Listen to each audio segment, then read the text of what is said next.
Greetings, everyone. My name is Alexis Branch, and welcome to the Soul of the War. Today, for our candidate spotlight, we will be interviewing Wendell Freeman, candidate for Baltimore City Mayor. Welcome. Well, thank you for having me. Of course. Thank you for coming, taking that drive all the way from Baltimore. Yeah, trust me, it was a journey to get here, but we here, so. We always say Baltimore is its own little place, aside from Maryland. So I'm so excited to have this conversation with you and just get a little into what's going on in Baltimore and what your plans are running for office. So just we can just start by telling me briefly about yourself. Where'd you grow up? What family life is like? Well, my name is Wendell Freeman, running for Baltimore City Mayor. I'm born and raised in Baltimore, born in the east side of Baltimore.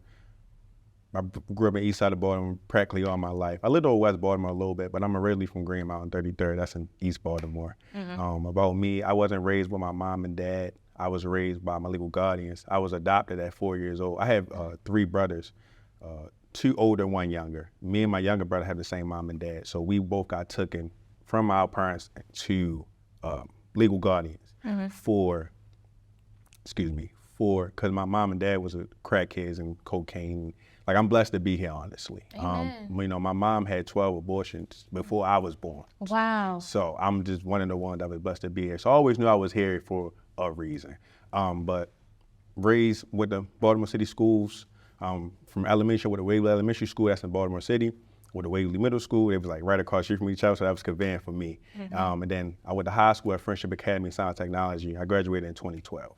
Nice, nice. Okay, so 2 follow-up questions for that. And first, I just want to say thank you for sharing your testimony about your family and your upbringing, because we all have that one family member that is on drugs, and it's hard on all the families. But I couldn't even imagine just being a child in that situation. So yeah, respect and thank you for sharing that. So I am not from Baltimore, so you're gonna have to educate me a little bit. What is the difference between East Baltimore? You said West Baltimore. Can you explain the difference between the areas so that we have a grasp? I guess like financial standing, I guess ethnicity, schools. Like, can you explain to us like what is the different areas like? Yes. Okay. So in East Baltimore, that's where I was born and raised at. East Baltimore is, I would say, that's kind of like the best part of the city, because yes, crime happens, but it doesn't happen as much as in like West Baltimore. Is that like Baltimore County area?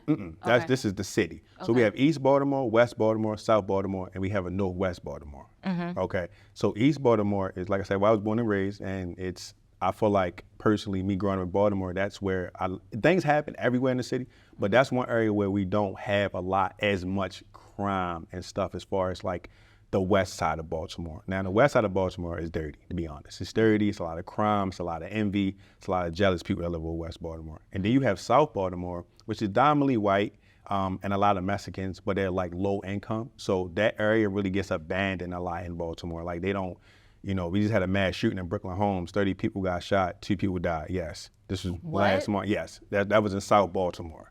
And South Baltimore crime is really out of there. Like right now, I live in South Baltimore, and me personally, I don't go to the store at nighttime. Right, like if I go home, I make sure I got everything I need to make sure I'm in the house. So that just shows you how, like, the city in Baltimore needs a lot of work overall.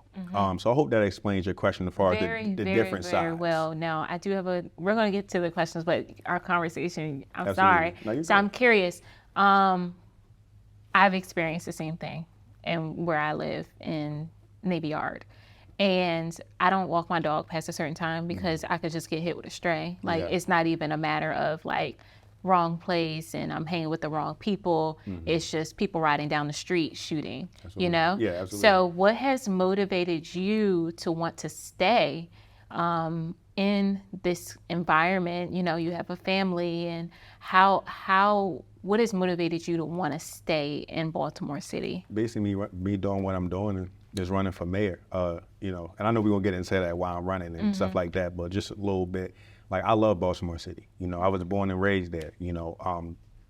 Yes, I've lived in other cities and other towns for the type of work that I do, but overall, I love Baltimore City. That's really the only place I know we can get a chicken box and half, and we say certain things like two and people. It's just a slang that we have Yeah. that anywhere in the country where as soon as you get to talking, people know that you're from Baltimore. Like Yeah. it's just it's a beautiful city. We downtown Baltimore is very beautiful. We have a lot of great parts of Baltimore. Like overall, Baltimore is not a bad city, but what you hear about us is bad, and that's what has to change is what we hear and what we see what's going on in Baltimore City. So how would that coming from the city? In DC, we've had a huge gentrification, issue. Not saying that it's all bad, but it's really pushing a lot of the people that are originally from the area out of DC because they just can't afford it.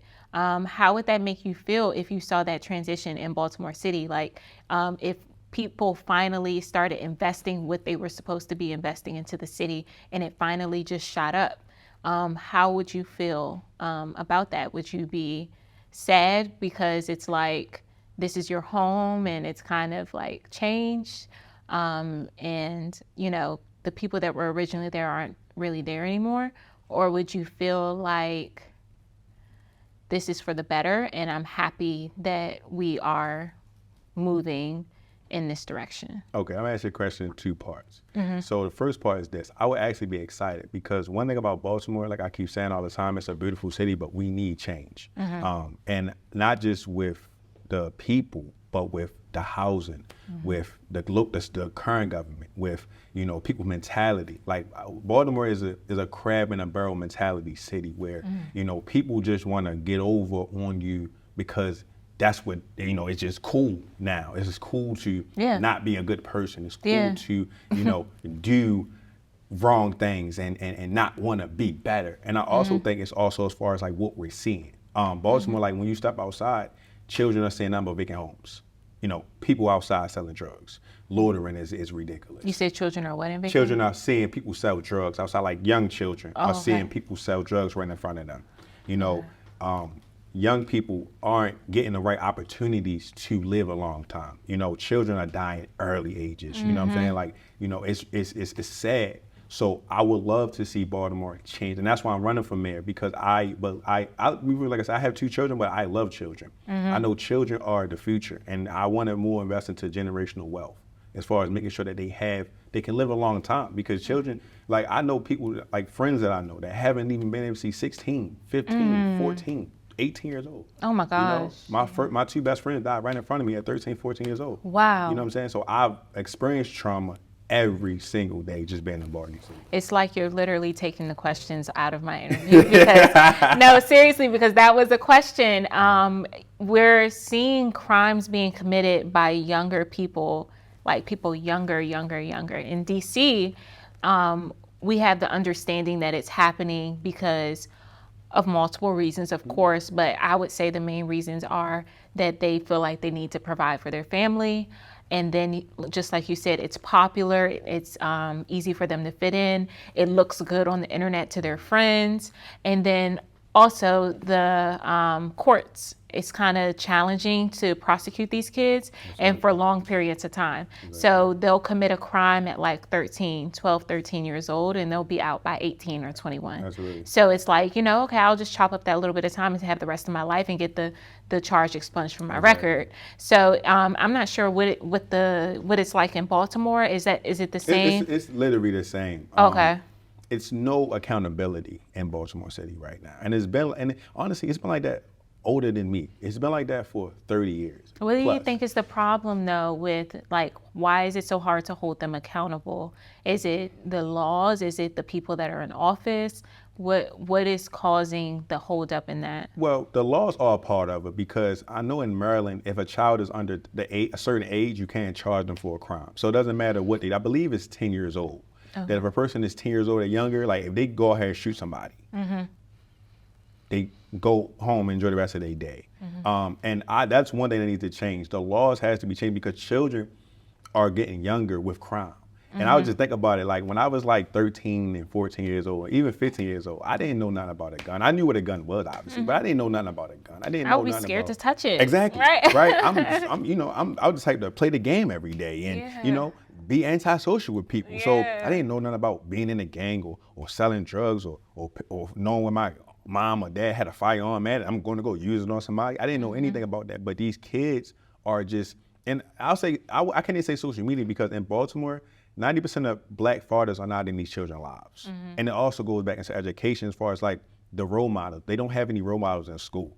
So I feel like that's one part is that if, you know, because me, like I didn't have my father in my life. I didn't have my father. You know, I know my dad is, he's still alive, but I don't know him. You know, there was a time when my dad walked past me like he don't even know me.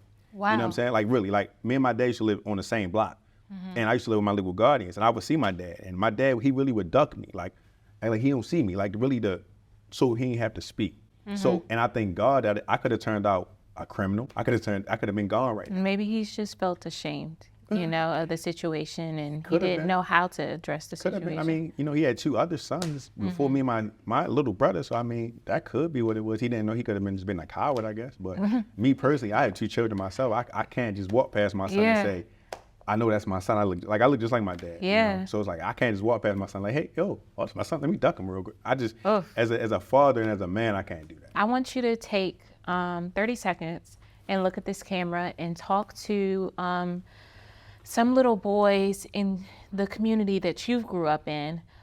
You're here, you're running for office, you've come through the same environment, lived the same, you know, lifestyle that they had, came through the foster care system. Are you able to speak to them and just give them some advice to make it out? If I had to take 30 seconds to talk to any young black boy that's in my city or even in around the world, I would tell you first of all, and which nobody didn't tell me, is that for one, is that you gotta be yourself. You know, a lot of things that we do, we let the world influence us. We let outside people influence us. We let the people that's close to us influence us, even if they doing the wrong thing. So I would tell a young man is one, focus on what you want to focus on. If you want to go to school, go to school. If you want to play ball, play ball. If you want to be a doctor, be a doctor. If you want to be a lawyer, be a lawyer. You don't have to follow the crowd, right? You don't have to follow somebody that's selling drugs. You don't have to follow somebody who doesn't want to see you live a long time. The goal is for you to live and grow old.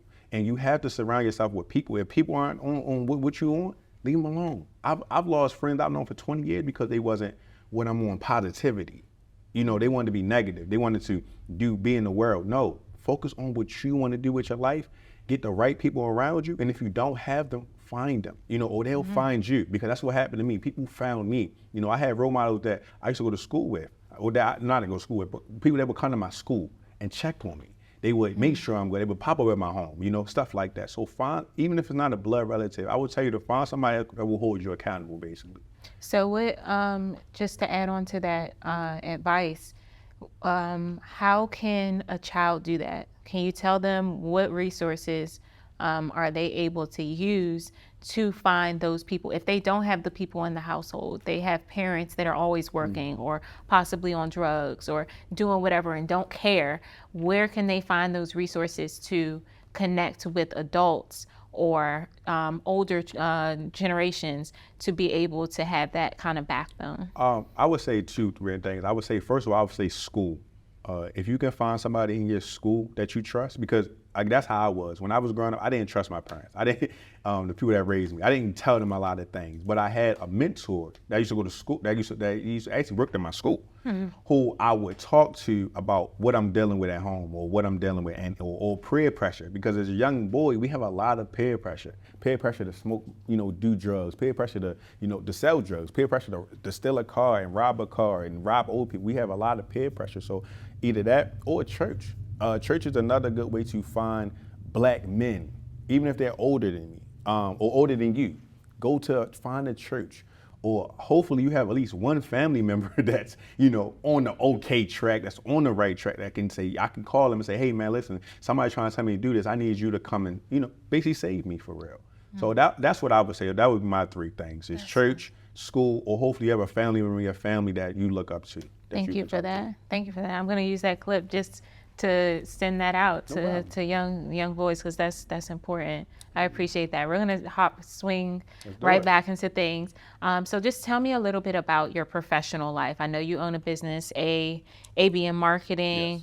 Yes. So tell me a little bit about that. Tell me about, you know, employment and how that is preparing you for the position that you're running in. Okay. So again, I'm the owner of ABM Marketing Group. We're a Fortune 500 marketing company. I do direct sales. So right now, I do energy is my main source. And what we do is that I train people and teach them on how to not only talk to people, but acquire customers. I talk to them on how to, deal with people, help them to teach them how to set goals, stuff like that. You don't need any experience to work for my company. I train you how to do everything.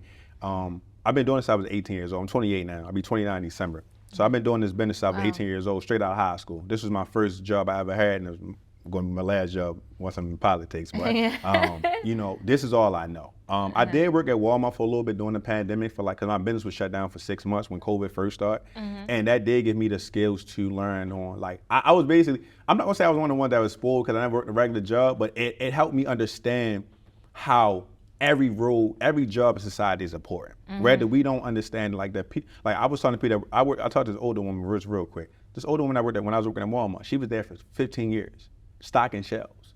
And I looked at it at first, I was like, you've been here for 15 years stocking shelves? I mean, that's a long time just to be doing the same thing. You're not in leadership, you're not a manager, you're not running a crew. But she said that she loved it. She said, listen, I love my job. I wouldn't want to do nothing else. And when she told me that, they gave me the understanding that maybe just because I don't understand why you're doing it, don't mean that that's not her happiness or his happiness. And that's the second question on why it's helping me becoming a mayor race is because I've been talking to people since for 10 years, people I don't know. I've developed a skill I have a gift. I know how to talk to people basically. I can read people very quickly. I can read people.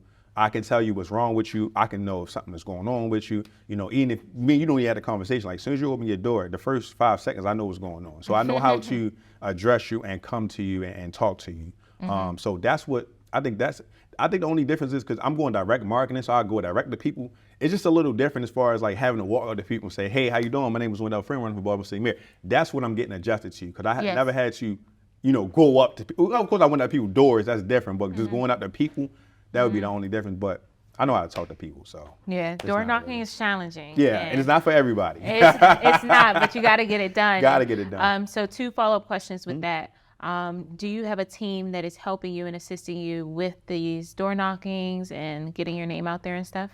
Yeah, so we do have, you talking about for my campaign, right? For your campaign. So we are actively, we have a couple of volunteers that we have right now. We always searching 24/7 for more volunteers because we need more voices. And that's one thing I'm learning about actually running for public office. And then between running your own business and running for public office, it's kind of sometimes the same, but it's a little different because even when it comes down to fundraising or even when it comes down to getting people to want to volunteer and be on your campaign, it's kind of a little rough for that because people will be like, yeah, I'm with you. You sound great. I'm gonna do it. But then when it's time to volunteer, you're nowhere to be found. So, that's really what I say, as far as getting people is not the issue. It's just getting people that's serious about the change. That's a little bit of a challenge. But over time, it's going to get there. I'm not worried about that. So 2 questions with that. So we're both pretty young. We're around the same age group. And I ran for office at a pretty young age as well. This is a really, really high seat for someone to run at your age. What motivated you at such a young age? What are some of the challenges that you've been facing due to being so young running for office? Okay, so I'm going to tell you, I've been wanting to run for public office since 2015. Okay. What happened was, I don't know if you're familiar with the Freddie Gray riots that happened in Baltimore City. Well, right? But 2015, I was living in Ohio at the time. And I was actually asleep. In this house I was staying at. So I kept getting multiple knocks at my door, Wendell, your city on the news, I'm like, what are you talking about? When I woke up, I had multiple calls from my family members, stuff like that. So I didn't call them first. I went to see the news and I seen what was going on in Baltimore City as far as the chaos, stuff like that. And I'm just like, what? So honestly, I prayed to God about it. And I said, what can I do? I'm all the way in Ohio at the time. So I said, God, what can I do to help my city? I love Baltimore. And like I said, I'm born and raised from here. There's no other city like Baltimore. I don't care what city, what country, there's no other city like Baltimore City. So I was like, what can I do? And he came to me, he said, I want you to run for public office. At that time, I didn't know specifically what he wanted me to do in public office, but he just told me he wanted me to run for public office. Now at that time, that was 2015. I was still young, so I wasn't eligible enough to run for public office. So I'm gonna say another sign came. I moved back home in 2020 to Baltimore City. Another sign, what happened was during 2020, during the pandemic, people were getting sick, people were dying, stuff like that. So again, I asked God again. I said, God, I know I'm still young. You know, I can't run right now. I'm looking at it. I'm like, because I don't understand why you had to be so old to run. Like, I didn't understand. Like, why you had to be a certain age. Like, I feel like if you're 18 years old and you have that ambition to change the city, why can't you do that? If you're eligible to If you're vote and eligible if you're eligible to understand and exactly, comprehend like, what's going exactly, on. Yeah. like, why? Like, why you got to wait till 35 or 20? You know, why you got to wait certain age? So I was like, Lord, I'm still not, you know, still not at the age yet, but this is, I always knew that this is what he wanted me to do. So originally I was going to run for governor of Maryland. That was originally what my plan was. But then I seen again that you had to be 30 years old. And I'm like, I got a couple years to that. So I'm like, what's going on? And then, like I said, Baltimore really, and then I prayed again. Actually, I went to my pastor actually. This is when I knew I had the final confirmation. I've been comfortable because like I knew what it was because I was eating, dreaming, and sleeping politics. And I'm not a politician at all. I never really had an interest in politics, except the registry. But ever since the Freddie Gray situation, and God has been speaking to me. So long story short, I was talking to my pastor. I said, listen, you know, I'm really, you know, I voted for Westmore for the mayor, for governor last year, because that's what made me eligible to become mayor for this race coming up. So I said, I'm gonna vote for somebody. I didn't, you know, I didn't really care who I voted for. I said, you know, I'm just gonna vote just so I can be on the ballot for the mayor position next year. I talked to my pastor. He said, if God is telling you to do it, do it. Yeah. And I said, I'm gonna do it. And I did it.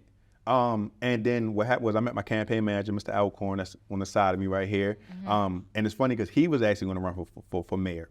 And I seen that he was dealing with a lot of personal things. And I was like, and he said he was pulling out the race. I said, listen, I see what you got going on. I'm watching you. I think you should be my campaign manager. You know what I'm saying? I know you don't want to be, because, you know, we like the same person. You know what I mean? Like, I'm just a little bit rough around the edges. And what I mean by that is, like, I'm just from the trenches, from Baltimore City. So it's like, I'm just a little rough, even with how I come off. So I'm like, listen, we can work together. And ever since then, we've been about like peanut butter and jelly. And you asked me another question. I hope I answered your question on what made me want to do it. And you asked me something else. You answered the question. Okay. I just want to make sure I answered the question. No, and you answered a couple of questions in that, because I was going to ask you about faith. Of course, you know, we make it comfortable for people to speak openly on faith and politics at the same time. So it's very clear that you are a man of God, and thank you for expressing to us how God has moved in your life when it comes to you running for office and listening to His word. Because the same thing happened for me when I chose to run. God told me, you know, I had just lost a job, and He was basically, as I was walking out of the office carrying my stuff in tears, because I was like, this is like my first job out of college. What is going on?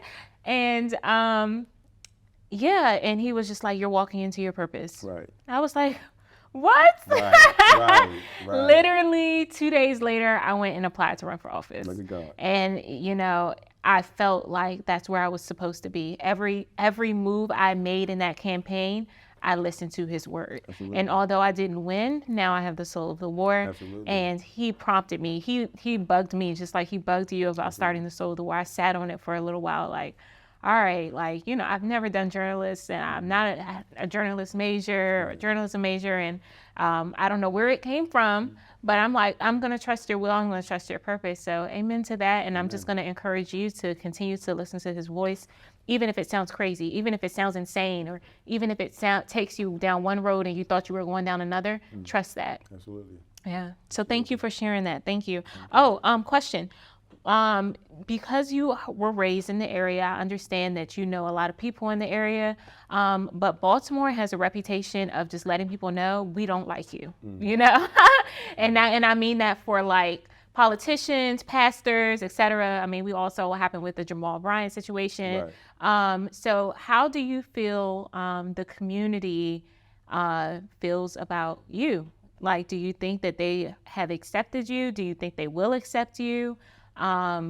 What's your thoughts on that? Okay, I'm gonna say this first, right? So my upbringing in Baltimore, I used to host parties. When I was in middle school, high school, I used to throw high school parties and middle school parties, stuff like that. So I'm real known in Baltimore for throwing parties and throwing events. Nothing wrong with that. Yeah, as a youngin. Look at Treon White. Exactly, yeah. Right? So now, as far as support that I get from my city, I mean, it's amazing, especially from the east side of Baltimore. Because I already knew the east side of Baltimore. I knew I was going to get that. Because I'm from East Baltimore, and you know, as soon as I thought, oh yeah, you from over east, it's cool. The problem is like we have a thing in Baltimore, like west side Baltimore doesn't like east side of Baltimore, right? So for some reason, it's like an east side. It's like DC and Baltimore. Like for some reason, DC don't like Baltimore. And it's stupid because we're right down the street, and it's the same as in Baltimore. So the hardest thing about that is getting like people from West Baltimore to say, oh, we like this guy because he's from East Baltimore. Even though once I talk, everybody's going to genuinely vibe to me, but it's going to take some time. It's like you know, it's going to take time because I'm not from their side of town. South Baltimore, I feel like South Baltimore, I'm good on there. We got some community town halls coming up over there as well, so I can go there and get to those people. But my thing is really just West Baltimore. That's the one I'm tackling the worst. I feel like East Baltimore, I got that. South Baltimore, I got that. West Baltimore is going to be the one that's like a little of a challenge. Okay, that's good, and thank you for being honest about that. So you brought up, you know, the beef between, you said East and West, right? So let me first start by asking, well, I've seen that there is like a lot of gangs in Baltimore, and it doesn't discriminate against just men. There's women involved in these gangs. Absolutely. So as a candidate, have you made any effort to connect with these individuals to try to find resolutions? And if you haven't, that's fine, but what is your plan on trying to reduce or bring about more peace when it comes to gang affiliation and recruitment in Baltimore City? Okay, so I'm sorry to say this. So as far as the gang activity in Baltimore, that's not nothing new. I've never been in a gang personally in my life, but I have family members that have been in gangs and stuff like that, and I don't condone it. And I feel like a lot of gang activity goes on because in Baltimore we have a no loitering policy, and a lot of gang activity is going on because people are loitering in front of corner stores. They're loitering in front of businesses and stuff like that. Like when I was growing up, like the people that were selling drugs were older people. Like even when I still have flashbacks to this day. Like I remember when I was in middle school, I was walking in a breakfast sandwich from one of the stores before I went to school, and I would just see older people, maybe about 35, 40 years old, selling drugs. Now the children coming to me, hey, 14, 13, hey man, you know, and it's like, you want to be in school somewhere, you know, where your parents at?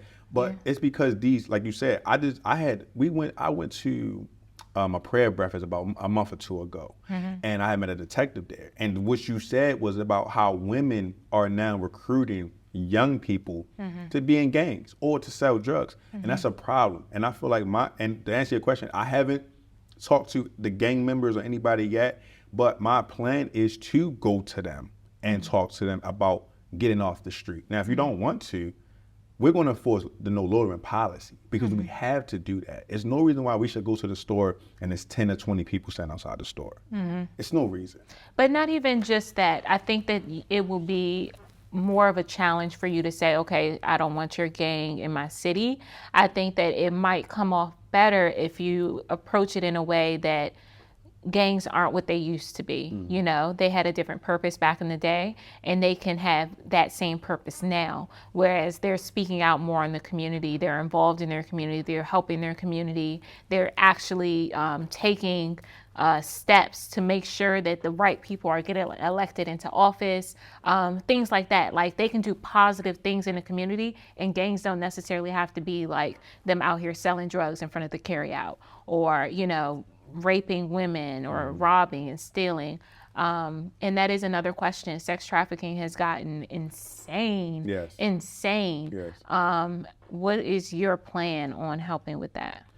Well, my plan is simple. I'm not going to say it's simple, but my plan is because sex trafficking is a problem, not just in Baltimore, but all over the country, right? And it's funny that you said about sex trafficking because I was watching this movie on Tubi. I don't know if you watch Tubi or not, but they got some good movies on there if you want to check it out. I haven't subscribed to it yet. Well, yeah. Check it. When them you get and some Hulu, time, they're on my list. Yes, check it out. I've heard crazy things. Yeah, they got some good movies on there, but that's another conversation. But anyway, so about sex trafficking, that's a problem because especially because I have children, and you know, that's a problem that we have. And I also feel like I might be biased, but I feel like for our sex trafficking, we have to, as parents, we have to control our children, not control our children as far as like because it's crazy how children are out like 10, 11, 9, 13, 14 years old outside, times where they shouldn't be outside. That is unacceptable because that is when people see, like these traffickers see that, oh, little Ray Ray be outside this time. Okay, so I know if I spend room there, I can get little Ray Ray. Oh, Sally, her parents don't care about her. I know she gonna be at the store. So we have to first, I think it starts at home. We have to, and I was told that the parents, like, laws got taken away from them where they can't, is that like now your child can just call the police on you, say, hey, I told you coming out. Oh, no, I'm gonna call the police. I wouldn't dare call the police. Listen, I was just telling, right, crazy. I was telling him it's times where, and I appreciate my parents for doing this time, but I used to get whippings so bad that I couldn't go to school for a couple of days because I had to hear from them. You know what I'm saying? And that was enough for me. I didn't want to feel that pain no more. But it's like now these children don't. It's like these children now. Gentle adults. parenting. Yeah, it's gentle parenting. Like it's fine. Just go ahead, little Ray. It's fine. It's but not even just that. Times have gotten so hard that they need help, like with the income. It was a little boy that was shot in D.C. and his mom came out and was like, "Yeah, well, he was the man of the house. This boy's 12 years old. He was the man of the house. Wow. He helped me." And I'm just like, dang, but he was just killed breaking into cars. Wow. So it's like, it's unfortunate. But yes, sex trafficking is terrible. It does kind of bring me to that conversation. My opinion, this is solely my opinion. No one else has this, but this is my thought. I think that the police are involved. I think that they are involved in the sex trafficking. I don't know if they're getting kickback. I don't know if they are literally helping transport these girls or just turning the other way. I have no idea. But the large scale of it and how so many girls have gone missing, so many little boys have gone missing, and no one is finding these people ever. Right, ever. You know what I'm saying? A lot of them ain't even getting posted. I think that the police are involved, and I wouldn't say that all of them are, but I definitely think that some of them are. So what is your plan with the police? Because there's a number of different things. I saw a video a couple weeks ago of 2 women police officers fighting, and yeah, it was a crazy. They fighting each other? Fighting each other. Wow. And it looked like some like back alley stuff because there were other cops there. And yeah, and they were just like, okay, like, get your one. I talked to someone about it and they were kind of just like, yeah, well, that's how they deal with things because police officers consider themselves as family. But we're having so what's your thoughts on that? And then also, what's your plan on recruitment? Baltimore can be very, very dangerous. So I know that you are having a hard time with just getting people to want to be police officers. And then I read a quote on your website that you were a victim of racial profiling and harassment by the police. So if you can speak a little bit to that. Absolutely. I just want to hear you, your plans and give me some of the background and some of the thoughts on the stuff that I just shared with you. Okay. That first thing you just said was crazy. Yeah, I'm going to put the video in. I'll put the video in. Please do that so I can see that. Yeah. But those officers need to be fired expeditiously. Because what is that? Because we're family and like what? Like I wish I would see Baltimore police officers doing that. They would be fired expeditiously. Like that's not, if you have to fight, first of all, your coworkers. I'd rather you not speak than y'all had to fight each other. You know what I'm saying? Because I'm pretty sure they wasn't on the same shift. I'm pretty sure they wasn't teammates. And I'm pretty sure that probably was over a man, to be honest. You know what I mean? So that's how I feel about that. Then it's viral all over the internet. So I feel like it's unacceptable. It's no way around that. They should be fired without pay, and they need to never be police officers again, because that's not what police officers for. To answer your second question, I'm gonna tell you about my experience with the police. But I'm sorry, just to chime in on that, the whole family thought of that, right? I think that kind of contributes to some of the problem when it comes to the abusive behavior with police officers, because they're like, oh, we're family and we're gonna look the other way, and that can partly be part of the problem. But yes, I agree. They should be suspended, but and it's nothing wrong with having unity. That's not what I'm saying. It's nothing wrong with having unity because they are putting their lives on the line. Absolutely. But there should be a line drawn. Yeah, a line drawn. If we're saying the same thing about these white officers that are killing us, Right. you know, and they're sticking together, it doesn't need to be a silent situation. Absolutely. Across the board.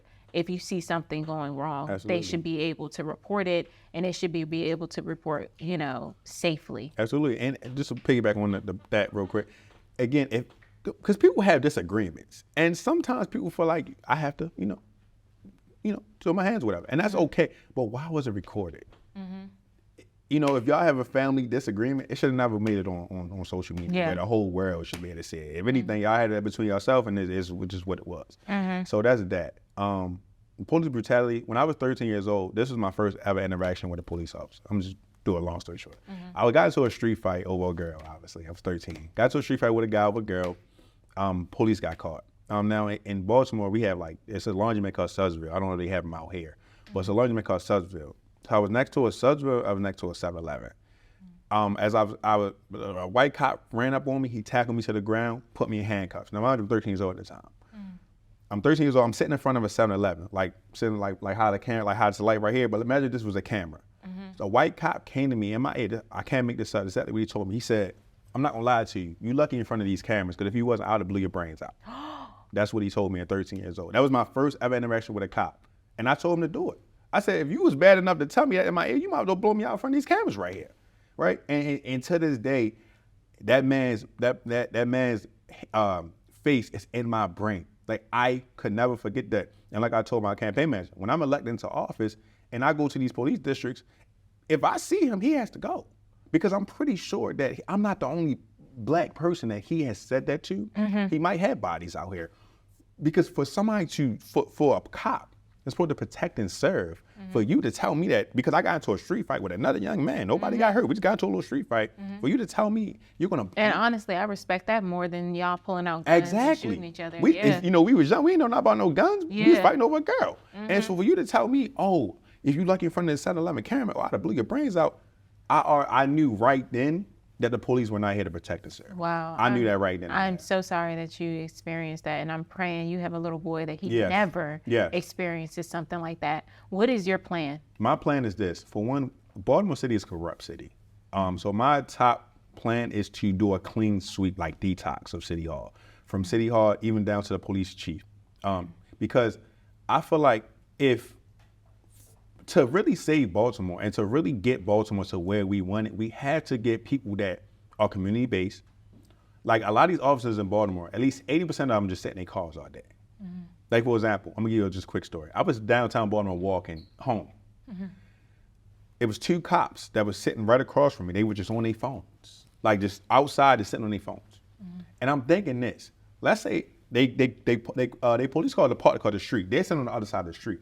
In my mind, I'm thinking this. Let's say if somebody was getting robbed across the street, right? Or let's say somebody was getting shot at across the street. The person would have had time to get away. Because you're across the street sitting here on your phone just...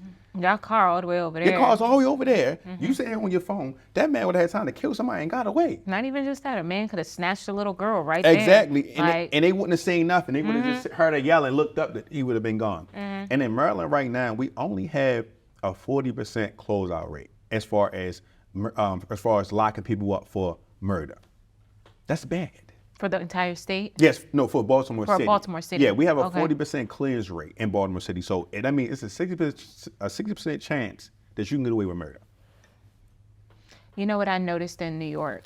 While they have their issues and crime and stuff like that, I felt really safe in New York because it was police officers on almost every corner. Yeah, 2 of them. And that's what's needed. And I think it is too. You know, Governor Hogan made this crazy proposal of like having these drones fly into Baltimore City and monitor the streets. I'm like, no.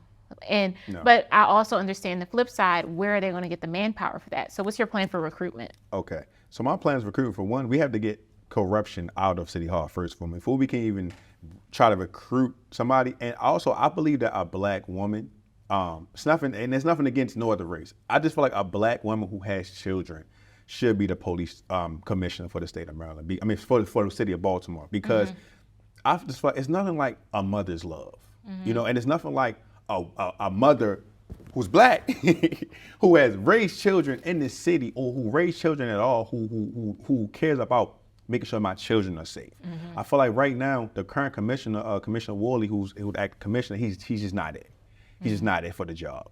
He claims he lived in Brooklyn in the 80s. Now he lives in Harford County, and I don't understand how can you be the police commissioner of Baltimore City, but you drive to Harford County every day. That doesn't make sense. And the current mayor just brushes it off like it's cool. He can live in Harford County. But he's breaking the rules.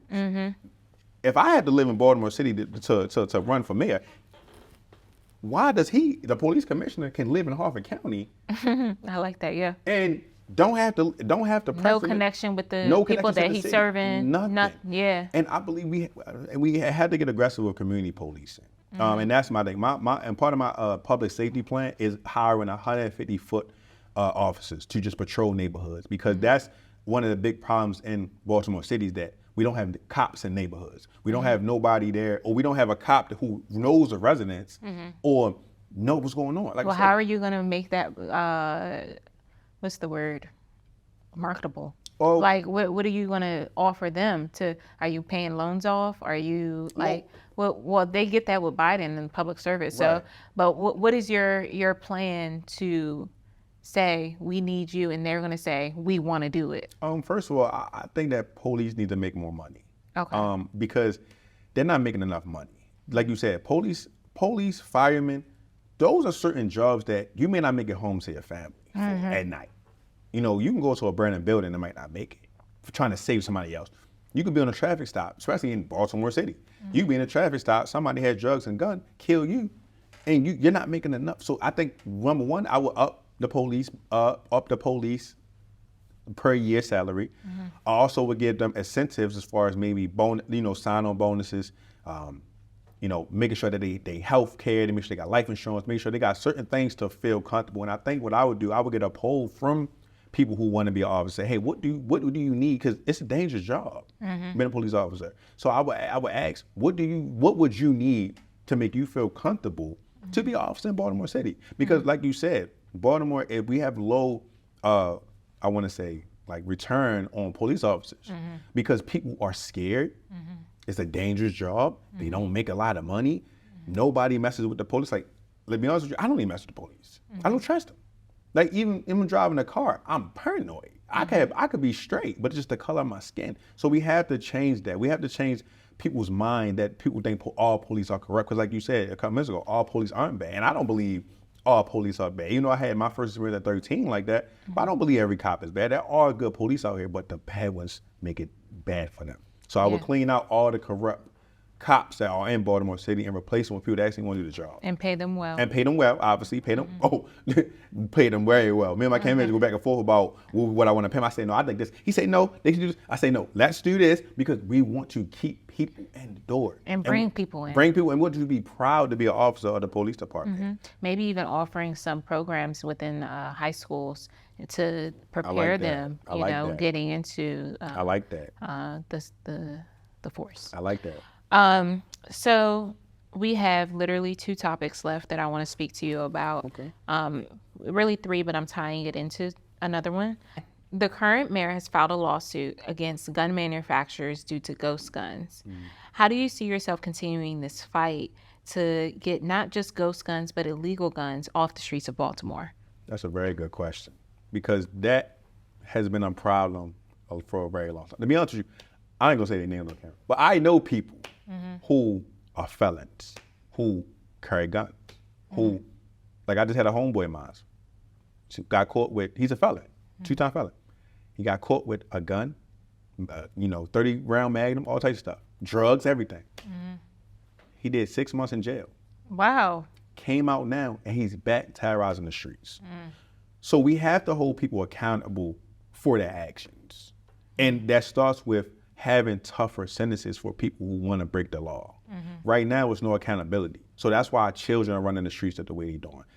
Adults are running the streets the way they're doing, because there's no accountability. Like, the current mayor is gaslighting the situation. All right, so do you agree with the lawsuit? To a certain extent. Okay. Because yes, illegal guns are a problem, but it's also who's trafficking them into Baltimore City. It's also how these people get in these guns. You know, it's a larger problem than just the ghost guns. Ghost guns are a part of the problem, but I feel like it's deeper than the guns. Like, how are these children, 13, 10, 11-year-old, possessing these guns? Oh, it's the parents. Because they obviously, because these kids are using their parents' credit cards to order these, because it's not hard to build a ghost gun. You just order different parts from Amazon, all these other websites. And Not even just that. You just order a 3D printer and print the parts out. That's it. Yeah, you literally can go on Glock's website and literally print the parts out using a 3D printer. You just told me something new because I didn't know that. Yeah, So, that was his focus in suing them. Yeah. Because it's way too accessible Yeah, for people it to is. just go and just print stuff out using a printer that they bought from Amazon. yeah, and I also feel like you gotta, like, because a child is only a representation of the parent, usually. So I feel like if we're going to attack ghost guns, then we have to attack the people who are actually using the guns to commit violent crimes. Yeah. And if it's a child, then we have to charge the parent. Because, like I said, listen, I have a 6-year-old son, and I would be damned if my son would be out here doing what these children are doing. Because it starts at home. And a lot of these kids don't have male role models in the home. They better got their mom at home. Their mom probably working 2-3 jobs. And like you were saying earlier, how a 12-year-old was a man of the house. How? How? He ain't even hit puberty yet. How was he the man of the house? So how I'm going to attack gun violence is really coming with going to neighborhoods, dealing with people who are doing these things, giving you an option to get out of it. Say, listen, whatever you're doing, you need to stop. Now, if you don't follow what I'm saying, then you will be charged for it. Okay. And then the parent will be charged for it. If it's a child, then the parent will be charged. That was for my it. question. So if it is a child and we're talking about seeing these guns in schools, that's your plan to Yes. charge the parents Charge the and parent. charge the child. And charge the child. Yes. Okay, Yes. that's fair, Yes. and I agree. Because somebody got to be held accountable. Somebody needs to be held accountable. Yeah, So, yeah. You don't want to do time in jail or prison over your child. My thing is that we just saw a female. I really don't remember that her 6-year-old son went and shot the teacher in the stomach, and this was a national case. Wow. 6-year-old son shot the teacher in the stomach. She's being charged, but I'm like, dang, like what about all these white kids that went and shoot up all these schools, and their parents are just sitting at home like, oh, he had a Yeah. problem, Right. That's it. No.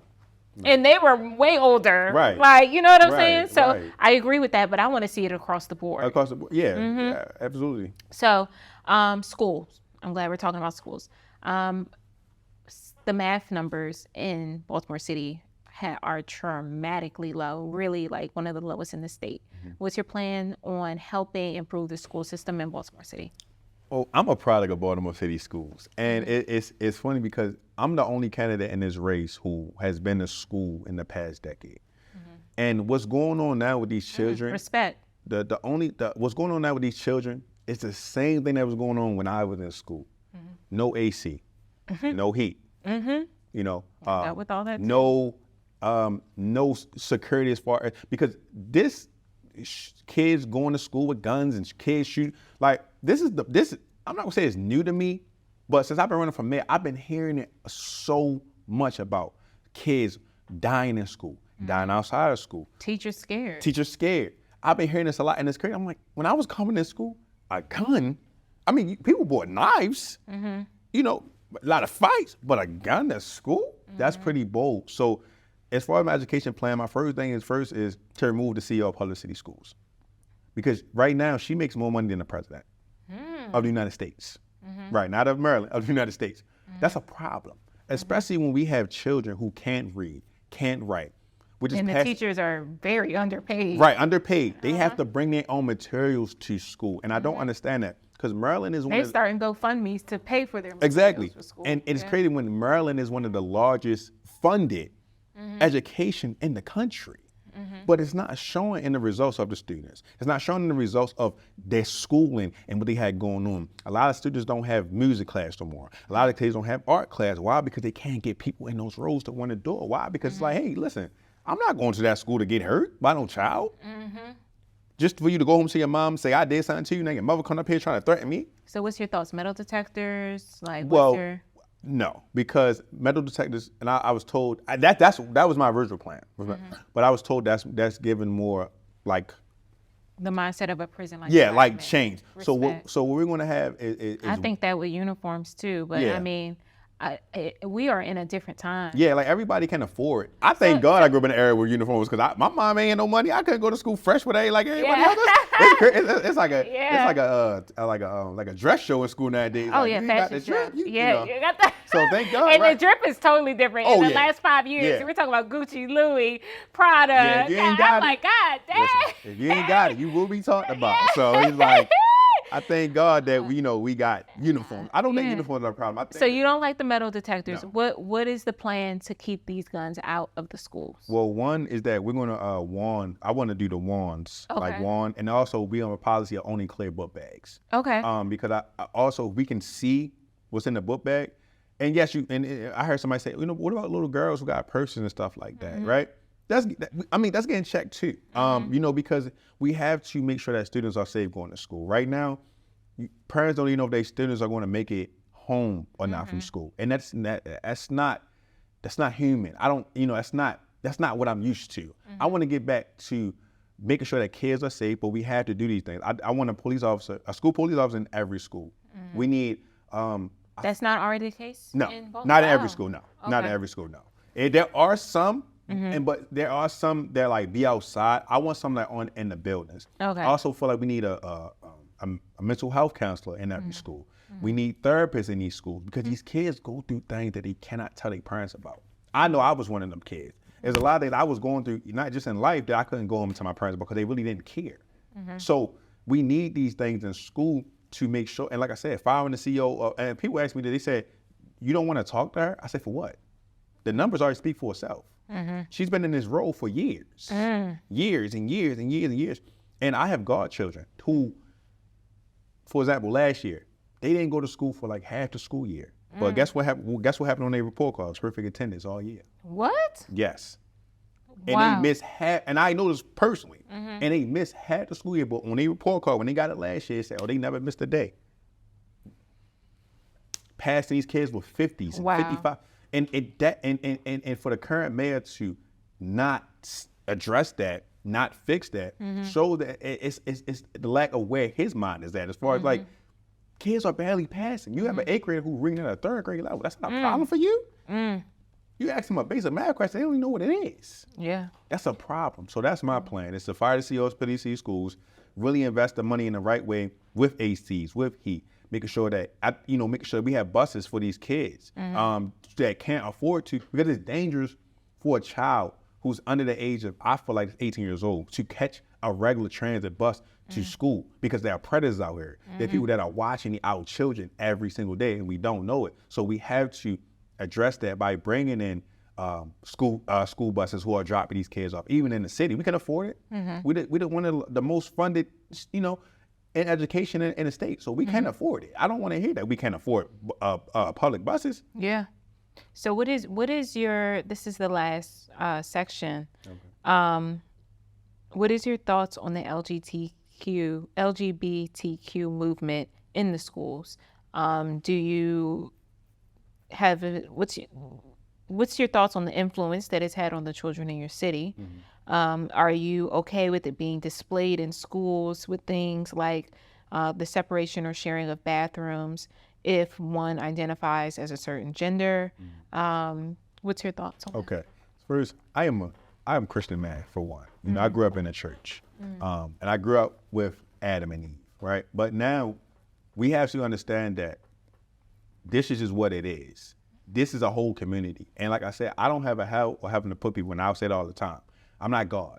Only God can judge. So I respect people for what they are. If you like this, you like this. Now, I don't agree with the same gender bathrooms and stuff like that. I don't think they need to have their own different bathrooms, because a lot of things happen like that. Especially if, You mean like sharing the bathroom? yeah, like sharing bathrooms Yeah. with the opposite sex, because Yeah. people getting raped like that. And I was reading a story about in New York where that happened as well. Like they got bathrooms like that in New York, and somebody got raped because they were saying, with a woman, but he was a transsexual man. So I don't think that needs to be, that. I just think that we need to respect them for who they are, respect them, give them the same love and respect. Like I said, I don't have no problem with nothing they got going on. I just, make sure that you're not influencing. And now it's like nowadays, it's like the influence is everywhere. It's on TV. It's in, what we watch. It's on commercials. So you can't run away from it. So like I said, I respect those people. Got a lot of love for them, respect them. You make your own adult choices. Again, I just don't agree with the saying gender bathroom thing. That's one thing I just would never agree with. There definitely needs to be boundaries. I saw a video of a national basketball game, and it was a LGBTQ member performing, and the song was so explicit, and it was just so like the grown men there were extremely uncomfortable. And can you imagine the kids that went to that game to see that game? I think that there needs to be boundaries in the media. As far as these cartoons and what's being shown to kids. Like if you're promoting this to kids, we're not saying, okay, man needs to be with woman. We're not showing that on the screen 20,000 times and saying this is what it needs to be. So why do you feel that it needs to be like that for the same thing? You know what I'm saying? Yeah, I get it completely. So just boundaries, because kids are influenced and it's easily influenced. Absolutely. So last thing, I want you to just share with the camera. Which one? This one? This one. Okay. On where they can find out more information about you. Okay. And just some parting words. Okay. You can find me on Facebook at Wendell Freeman. I have Instagram, Freeman for Baltimore. Follow me on the website at wendellfreeman.com. That just shows you everything about my campaign, every fundraiser we got coming up, everything that's going on with me as far as my Med campaign is on that website. So, or on my Instagram, or for any social media, any website, check me out. And my last words, if I had to, tell anybody, especially I'm talking to my city right now, like, listen, Baltimore, we need new leadership. The way Baltimore is going right now, and I say this all the time, and I say this with passion, that if we don't elect the right person in office in this election is going to turn us for the next 5 to 10 years. And I want us to really think about that. Do we want to continue the same cycle for 5 to 10 years and continue to have children down the street, have, drugs? Or do we want to vote somebody that's new, who's not a politician, who loves Baltimore City and is willing to help everybody around the board? That's who I am. Vote for Wendell Freeman coming up May 2024.